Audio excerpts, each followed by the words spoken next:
সেটা এইসব পাত্র তো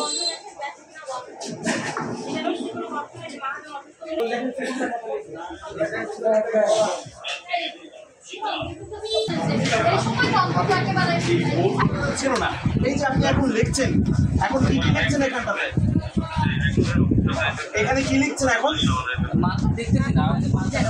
কর্মকর্তারা যেটা করলেন, এর আগেও বেশ কয়েকটি প্রতিষ্ঠানে কিন্তু এমন ভাবেই আসলে ধরা হয়েছে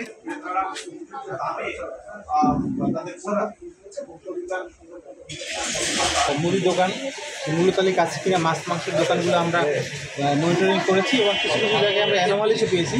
মূল্যতালিকা আছে, হালনাগাদ নেই, অথবা তারা ভাঙচুর সংরক্ষণ করছে না। ইভেন একজন ভোক্তার অভিযোগের প্রেক্ষিতে সয়াবিন তেলের মূল্য 173 টাকা, সেখানে তারা 190 টাকা করে বিক্রি করছিল। সেটা তদন্তের অংশ হিসেবে আমরা তাকে হাতে হাতে ধরতে পেরেছি, সেখানে আইন অনুযায়ী ব্যবস্থা গ্রহণ করা হয়েছে। এবং এছাড়া অন্যান্য কিছু দোকানেও আমরা মূল্য তালিকা না থাকার অপরাধে আমরা আইনের আওতায় নিয়ে এসেছি। এবং আমরা এখানে এসে যেটা দেখলাম যে আমাদের দেখেই এই দোকানদার তিনি তৈরি করে মূল্য লিখছেন। তো এইটা আসলে ওনাদের যেটা করণীয় সেটা হচ্ছে প্রতিদিন সকালে এসেই ওনারা তালিকাটা হালনাগাদ করবেন।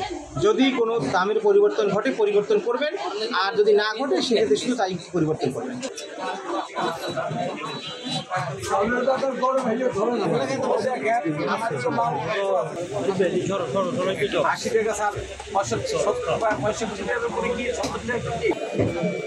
আর সত্যিকারের ব্যবসা করি, কিন্তু এর মধ্যে যদি আপনারা এই করেন তাহলে আর কিছু করেন।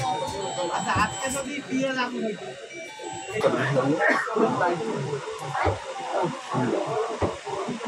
আপনি এই যে ভাষাটা দেখালেন না, ওরকম না, এরকম তো স্যার খামারিরা দিতে পারেন। একটা কাজ করবেন, নাম, মোবাইল নাম্বার, এত কেজি মাল, এত টাকা, শেষ। এটা পারবে না?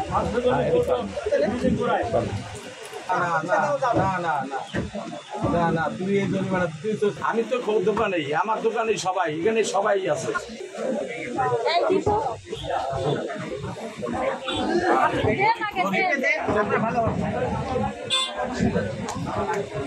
স্যার আমরা গরিব মানুষ, আমারও যদি মারেন তাহলে কিছু করার নাই। মারার না তো কি, আমরা তেমনি মরে গেছি। আজ এই লোকটা দিতেছি, আমরা যে লোকসান দিতেছি এর মধ্যে কোনো কথা নেই স্যার।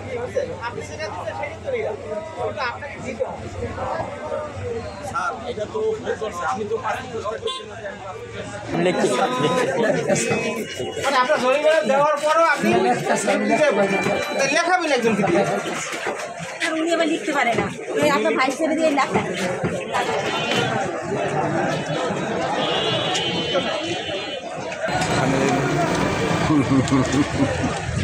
চলতেছে।